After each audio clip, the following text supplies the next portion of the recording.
আমার শহর রায়গঞ্জ নিবেদন করছে সায়নী গোল্ড এন্ড ডায়মন্ড, থানা রোড, রায়গঞ্জ।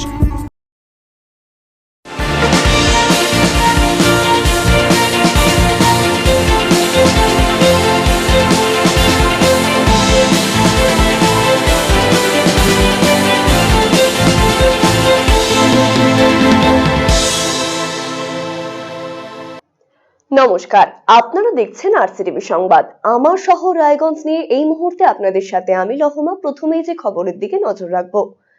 কাটা তারের বেড়া দুই বাংলাকে ভৌগোলিকভাবে পৃথক করলেও দুই দেশের সংস্কৃতি ও শিল্পকলায় একাত্মতা বিরাজমান যুগ যুগ ধরে। আর সেই ভাবধারার নিরিখে ওপার বাংলার রাজশাহী বিশ্ববিদ্যালয়ের ফোকলোর বিভাগের অধ্যাপক ও গবেষণারত পড়ুয়ারা শিল্পকলার পাঠ নিতে এলেন এপার বাংলায়।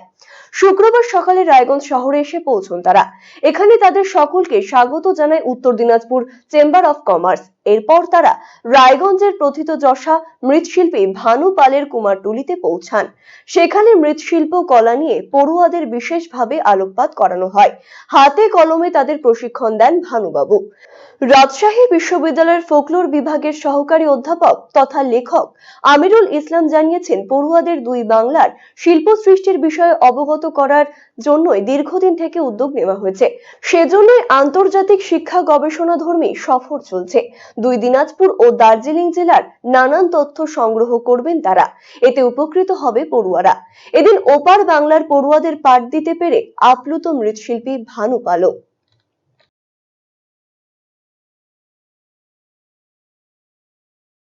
তো রাজশাহী ইউনিভার্সিটির থেকে ছাত্রছাত্রীরা আসছে, আমার একটু কষ্ট হচ্ছে যে মাত্র 2 ঘন্টার সময় পাচ্ছি।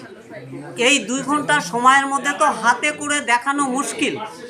তথাপিও আমি চেষ্টা করেছি থিওরিক্যাল বলে এবং বিভিন্ন যে উপাদান এবং উপকরণ এবং আগামী দিনে যে ছাত্ররা কিভাবে উপলব্ধি করতে পারবে সেইটা নিয়ে একটু তাদের সঙ্গে আলাপ আলোচনা করলাম।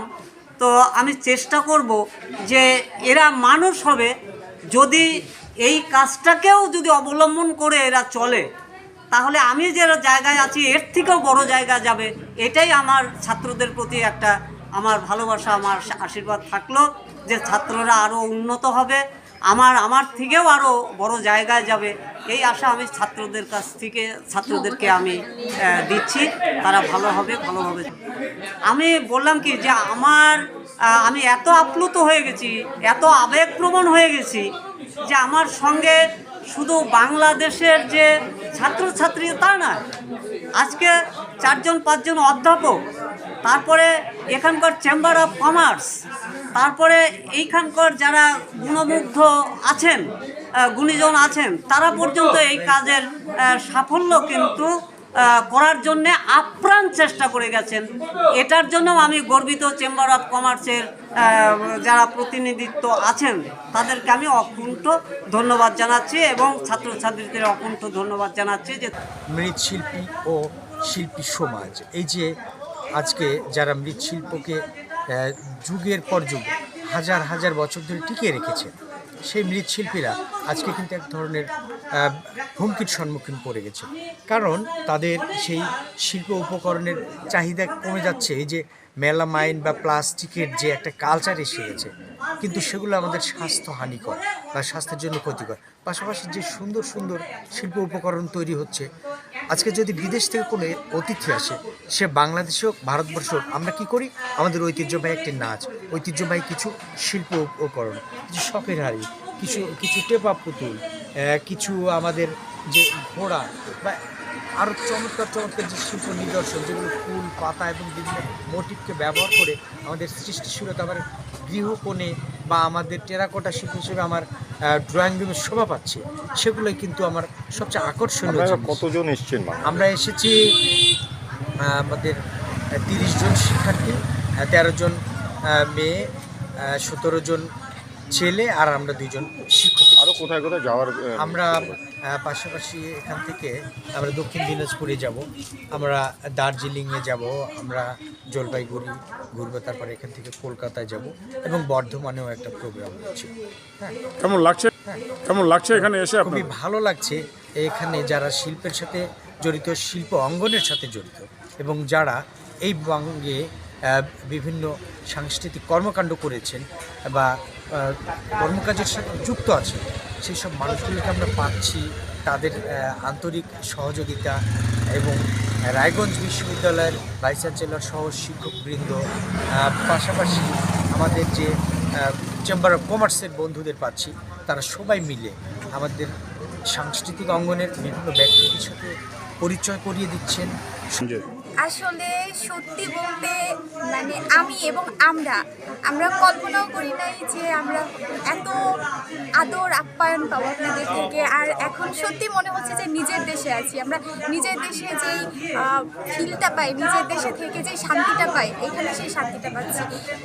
এবং কি খাদ্য থেকে শুরু করে মানে আমরা যে খাচ্ছি, আমরা প্রথমে অনেক চিন্তা ভাবনা করছিলাম যে আসলে আমরা কিভাবে থাকবো, কিভাবে খাবো, বা ওনাদের তো হচ্ছে খাদ্যাভ্যাস, কালচার সব তো আলাদা, তো সেখানে আমরা থাকতে পারবো কিনা বা সেখানে সাথে মানায় চলতে পারবো কিনা। বাট এখানে এসে দেখতে পাচ্ছি যে আসলে আমরা দুই বাংলা এক।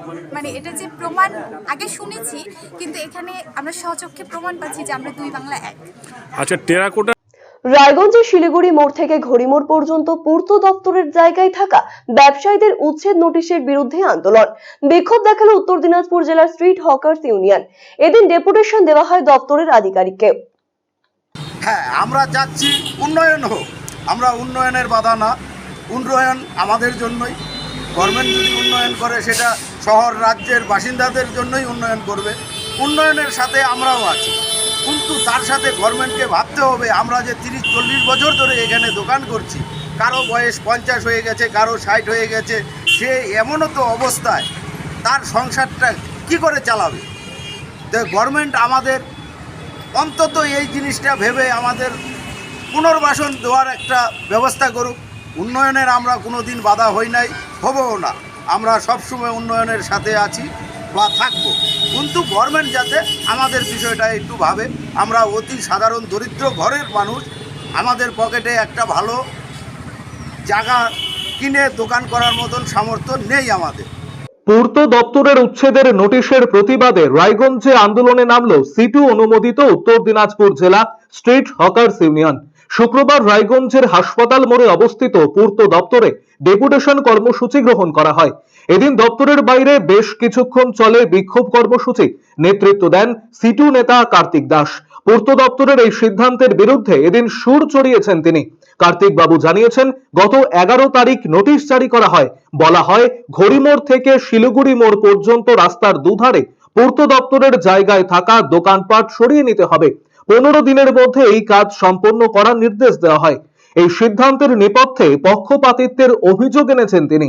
যে এই হকারদের যারা এই পথের ধারে, আমরা মনে করি যে কোনো রকম অবস্ট্রাকশন ছাড়াই জনগণের অসুবিধার সৃষ্টি না করেই তারা যে ব্যবসা বাণিজ্য করে খাচ্ছে, বিশেষ করে শিলিগুড়ি মোড় থেকে এই ঘড়িমোড়, সেই জায়গায় দাঁড়িয়ে এই নোটিশ অবিলম্বে বাতিল করতে হবে। আমরা মনে করছি যে এই নোটিশের মধ্য দিয়ে পক্ষপাতমূলক নোটিশ জারি করা হয়েছে। এটা কারণ আমরা জানি এই রাস্তার মধ্যে বড় বড় বিল্ডিং রয়েছে। পিডব্লিউডি জায়গার উপরে যদি রাস্তাটা দেখা যায়, সেখানে অনেক বিল্ডিং পড়বে, বড় বড় মানুষদের, বড় লোকদের বিল্ডিংগুলো আছে, অনেক প্রভাবশালী মহলের দোকান আছে।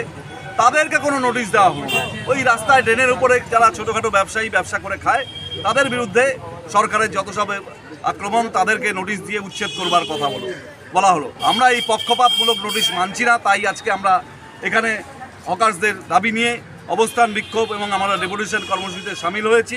আমরা দাবি জানাচ্ছি যে এই বেআইনি নোটিশ বলা ভুল, এই নোটিশ যেটা জারি করা হয়েছে, যেটা উচ্ছেদ করা হলে আমাদের হকার্স ভাইদের, ক্ষুদ্র ব্যবসায়ীদের পেটে লাথি মারা হবে। সেই নোটিশ অবিলম্বে প্রত্যাহার করতে হবে এবং আমাদের হকার্সদের স্থায়ী সমস্যার সমাধানের জন্য হকার্সদের পুনর্বাসনের ব্যবস্থা করতে হবে। এই সব দাবি নিয়ে আমরা আজকে এখানে অবস্থান কর্মসূচিতে। পূর্ত দপ্তরের এই সিদ্ধান্তের জেরে রীতিমতন ভেঙে পড়েছেন ব্যবসায়ীদের একাংশ। তারা জানিয়েছেন, 25 থেকে 30 বছর ধরে নিয়ম মেনেই ব্যবসা করছেন। এখন আচমকা উচ্ছেদ করলে পরিবার নিয়ে পথে বসতে হবে। কোনো উল্লেখ করে নাই তো, আমাদেরকে একটা সময়ও দেয় নাই। 15 দিনের মধ্যে আমাদের দোকান সরাই নিতে বা ভেঙে দিতে বলছে, না হলে ওরা সরকার থেকে ভেঙে দিবে বলছে। কেন, কি কারণে ভাঙার কথা? কিছু কারণ উল্লেখ করে নাই, যে ওরা কোনো উন্নতি উন্নয়ন করবে বা কিছু করবে সেই ব্যাপারে কোনো আমাদের কিছু জানা নেই। আর আমরা এখানে 25-30 বছর দোকানদারি করতেছি, এখন আমাদের সংসার হয়ে গেছে, বউ বাচ্চা আছে, মা বাবা আছে, এখন আমরা যাবো কোথায়?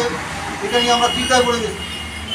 আমাদের কোনো রাস্তাও নাই, বিকল্প কেউ নাই, এখন আমরা কি করবো এটা নিয়ে ভাবতেছি। আমরা কি চাচ্ছেন আপনারা তাহলে? আমরা চাচ্ছি কি সরকার থেকে এটা একটা কিছু করে দেবে। আমাদের এতদিন দোকানদারি করতেছি, আমাদের একটা হকার মার্কেট বা একটা কিছু করে দিয়ে আমাদের উচ্ছেদ করুক। আমরা উন্নয়নের পক্ষে, উন্নয়ন হোক। অবিলম্বে নোটিশ বাতিলের দাবিতে এদিন পূর্ত দপ্তরের কার্যনির্বাহী আধিকারিককে ডেপুটেশন দেওয়া হয়।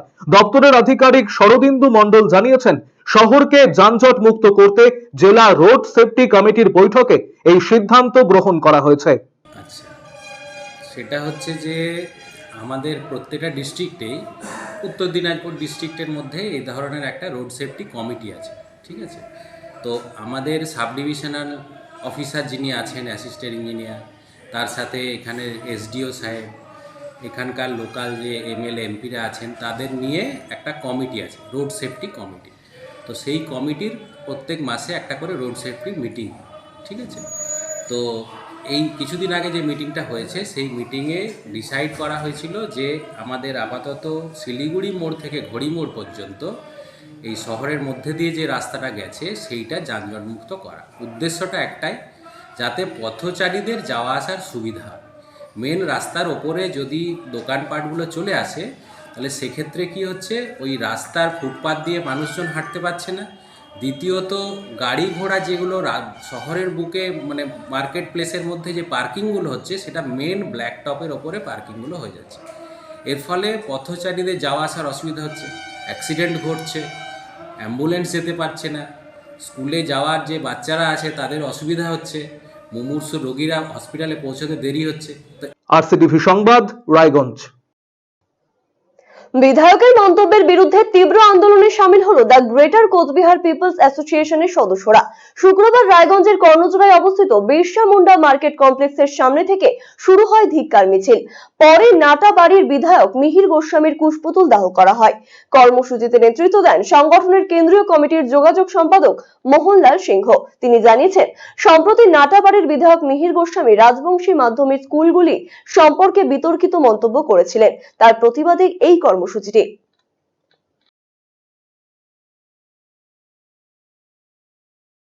আজকের আমাদের মূল প্রোগ্রাম হলো একটা ধিক্কার মিছিল।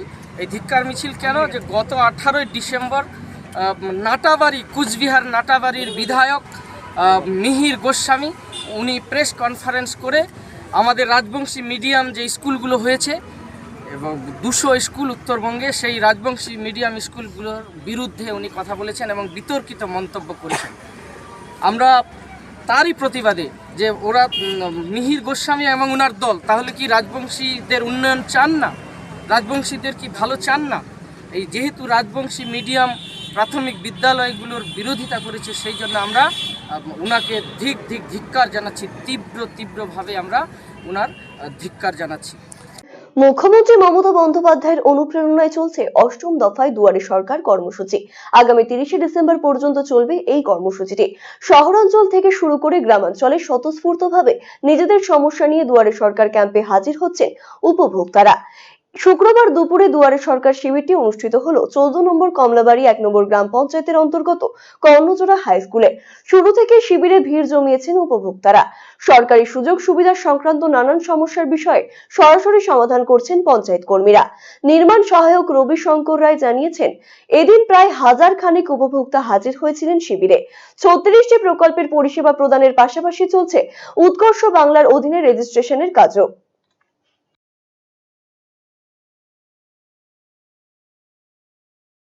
আজকে আমাদের দুয়ারে সরকার, 8ম দুয়ারে সরকার যেটা হচ্ছে সেটাই আমাদের মেন ক্যাম্প আছে, মেগা ক্যাম্প আমাদের কর্ণজোড়া হাই স্কুল কর্ণজোড়াতে অনুষ্ঠিত। সেখানেই আমাদের এই অনুষ্ঠানটা চলছে। কি কি প্রকল্পের জন্য আসছে লোকজন? আমাদের যেটা ছিল 36টা আমাদের যে পরিষেবা আছে দুয়ারে সরকারে, তার মধ্যে এবার উৎকর্ষ বাংলা বলে একটা নতুন প্রকল্প চালু হয়েছে। 18 থেকে 45 যে ছেলেমেয়েরা আছে তাদের যে কর্মজীবনের জন্য যে তাদের যে কর্মক্ষমতার জন্য এখানে রেজিস্ট্রেশন করা হচ্ছে। তারা যেদিকে যেতে চান তাদের সেই চাহিদা মতো এখানে রেজিস্ট্রেশন করানো হবে এবং পরবর্তীতে সরকার ওটা বিবেচনা করে দেখবেন কিভাবে তাদের কাজে লাগানো যায়। কিরকম লোকজন হয়েছে আজকে? আজকে মোটামুটি নিয়ার অ্যাবাউট আমাদের 1000-এর উপর পেরিয়ে গেছে। পদব্রজে 51 শক্তিপীঠ ভ্রমণের উদ্দেশ্যে চলেছেন এক বৃদ্ধ। নাম দুর্গাপ্রসাদ লোবংশী, বাড়ি মধ্যপ্রদেশের ভোপালে। প্রায় 9 মাস আগে ঘর ছেড়ে বেরিয়েছেন তিনি। একাধিক রাজ্যে শক্তিপীঠ দর্শন করেছেন তিনি। এখন তার গন্তব্য কামাখ্যা। শুক্রবার এই পুণ্যার্থীর দেখা মিলল রায়গঞ্জে। তিনি জানিয়েছেন বাড়িতে একটি ছোট্ট চায়ের দোকান রয়েছে তার। হঠাৎই তার ইচ্ছে জাগে পায়ে হেঁটে শক্তিপীঠ দর্শনের। পরিবারের অমত সত্ত্বেও তিনি বেরিয়ে পড়েছেন। বহু মানুষের সহযোগিতাও পেয়েছেন তিনি। দেশের শান্তি বজায় থাকার প্রার্থনা জানিয়েছেন তিনি।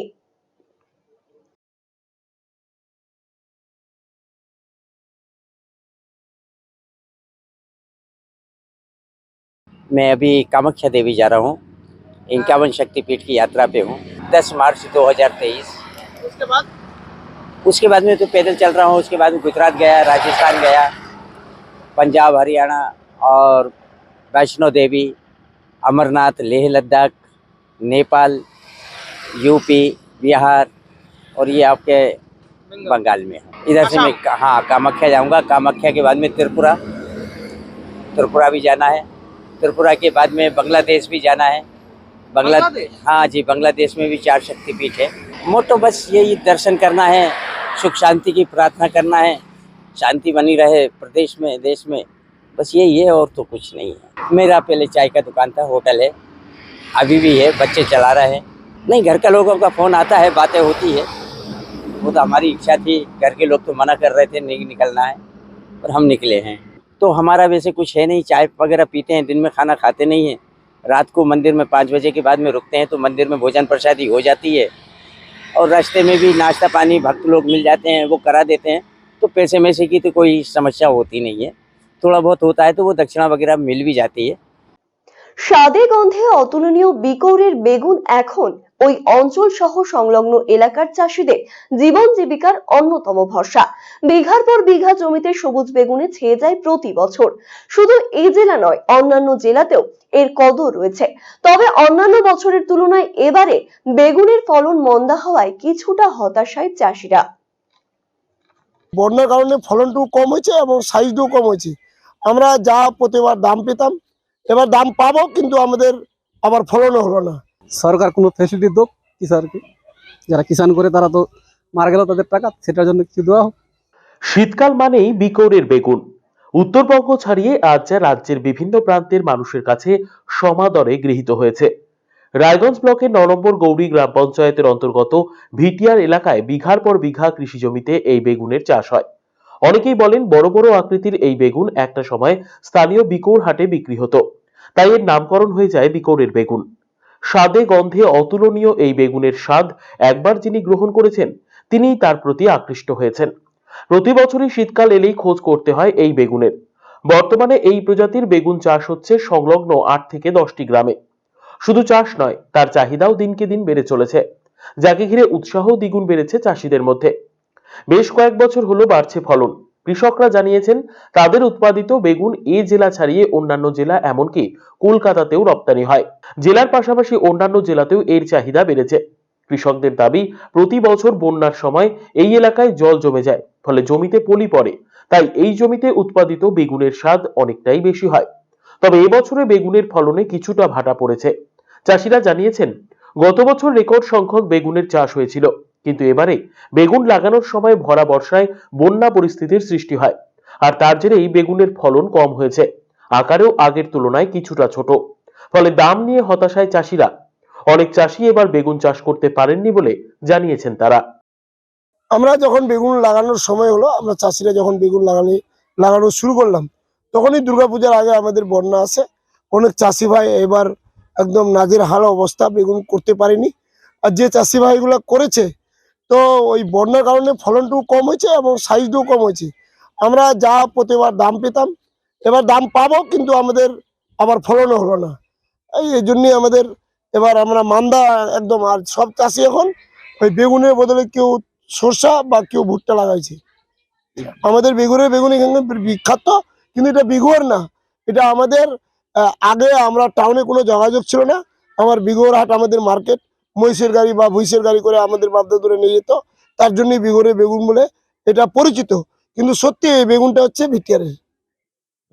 কোথায় কোথায় যায় এই বেগুন? এই বেগুন আমাদের বাংলায় এবং আমাদের ভারতের মধ্যে সব জায়গায় যায়।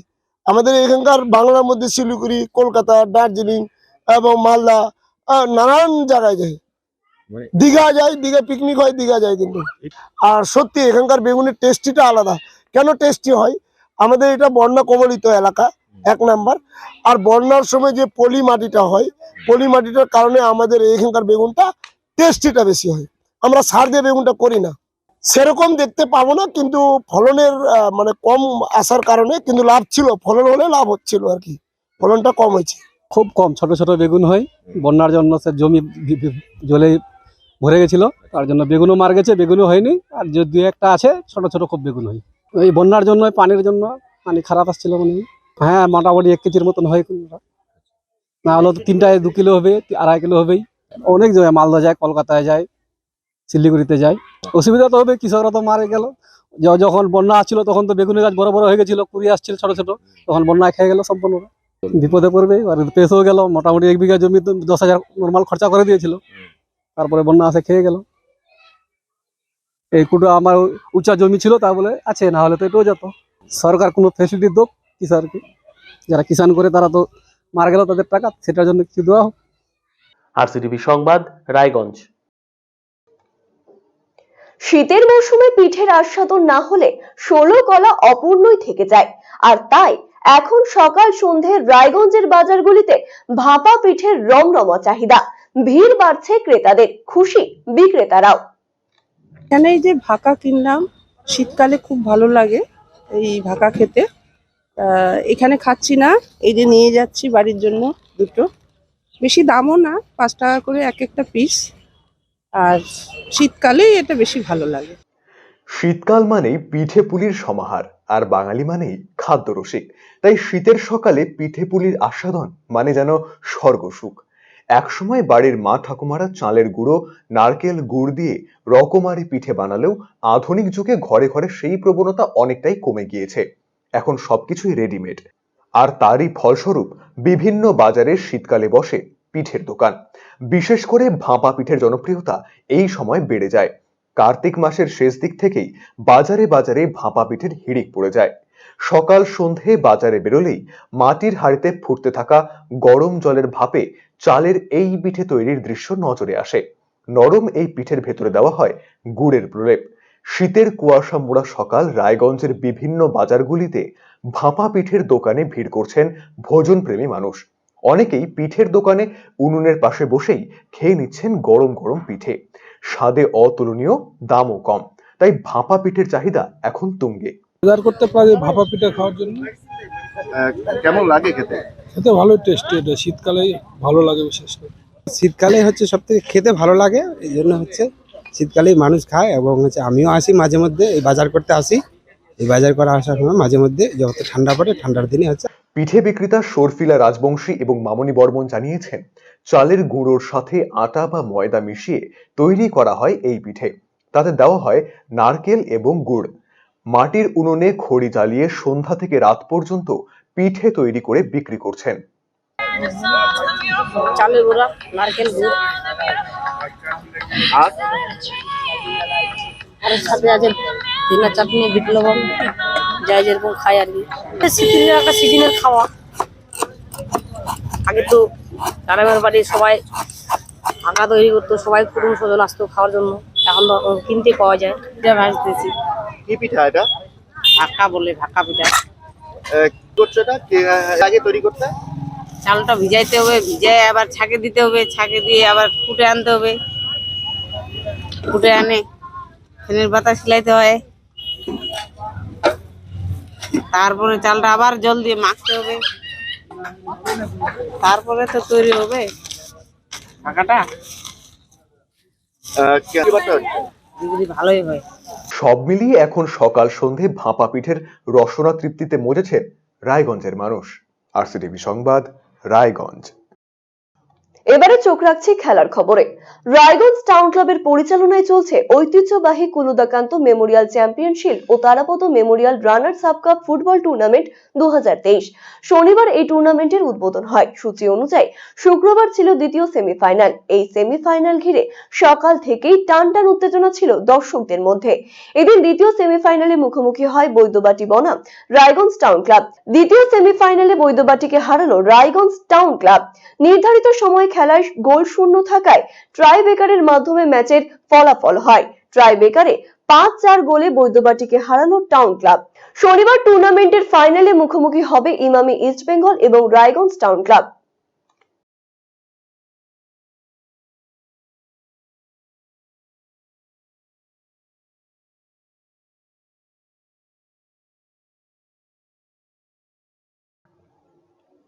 জেলা ক্রীড়া সংস্থা পরিচালিত আন্তঃক্লাব ক্রিকেট লিগে শুক্রবার দুটি খেলা অনুষ্ঠিত হয়।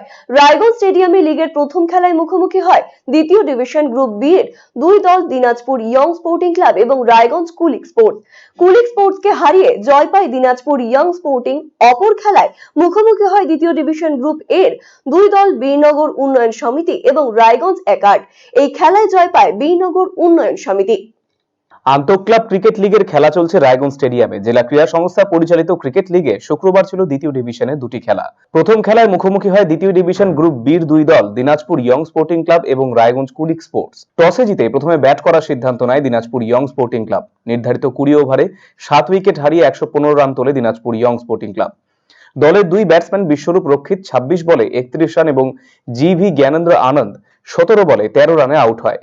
কুলিক স্পোর্টসের বোলার মাসিদুর রহমান 3 ওভার বল করে 19 রান এবং 2 উইকেট এবং রতন সাহা 4 ওভার বল করে 14 রান দিয়ে 1 উইকেট দখল করেছে। জবাবে ব্যাট করতে নেমে 14.5 ওভারে 61 রানেই শেষ হয়ে যায় কুলিক স্পোর্টসের ইনিংস।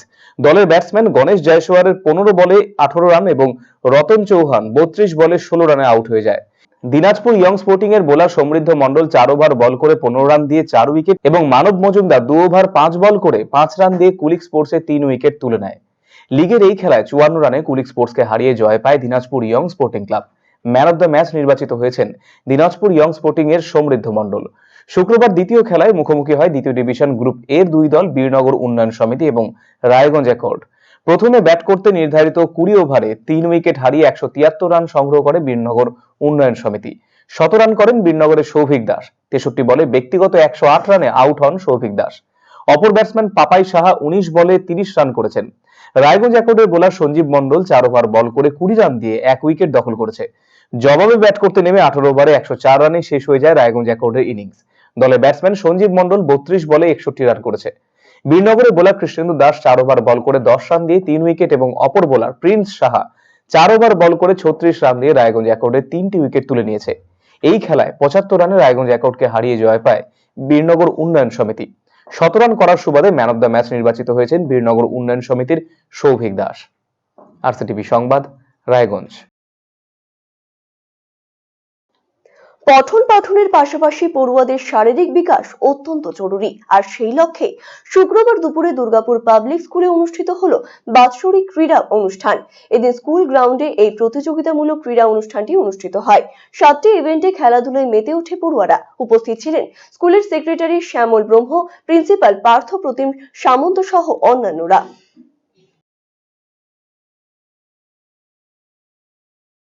আজকে অ্যানুয়াল স্পোর্টস আমাদের শুরু হয়েছে। আমাদের এই স্পোর্টসের চিফ গেস্ট পেয়েছি আমরা সিবিএসই বোর্ডের সেক্রেটারি, তাকে পেয়েছি। আমাদের স্পোর্টস শুরু হয়ে গেছে, স্পোর্টস ভালোই চলছে। আমাদের এখানে টোটাল ইভেন্ট আছে total 7টা।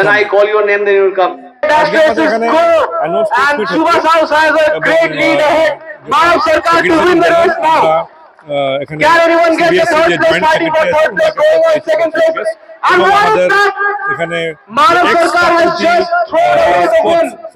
Mister Prabir guest of honour অনেক ইভেন্টস মোটামুটি আমাদের 7টা ইভেন্ট হচ্ছে। আজকে বেসিক্যালি আমাদের ইভেন্টস গুলো হচ্ছে। ফিল্ড ইভেন্টস গুলো অলরেডি হয়ে গেছে প্রায় 60 ইভেন্টস অল ট্র্যাক ইভেন্ট, প্রত্যেকটা ট্র্যাক ইভেন্ট মোস্টলি, আর একটা জয়েন্ট ইভেন্ট আছে আপনার টাগ ওভার, ওইটা হবে। আজকে প্রাইজ ডিস্ট্রিবিউশন হবে, 3টে ফেজে হবে। তো ফার্স্ট ফেজের প্রাইজ ডিস্ট্রিবিউশন কিছুক্ষণ মধ্যেই শুরু হবে, তারপর সেকেন্ড ফেজ হবে, লাস্ট ফাইনাল ফেজ লাস্টে হবে। আমার শহর রায়গঞ্জ এখনকার মতো এই পর্যন্তই। পরবর্তী সমস্ত খবরের জন্য চোখ রাখুন RCTV সংবাদে। নমস্কার।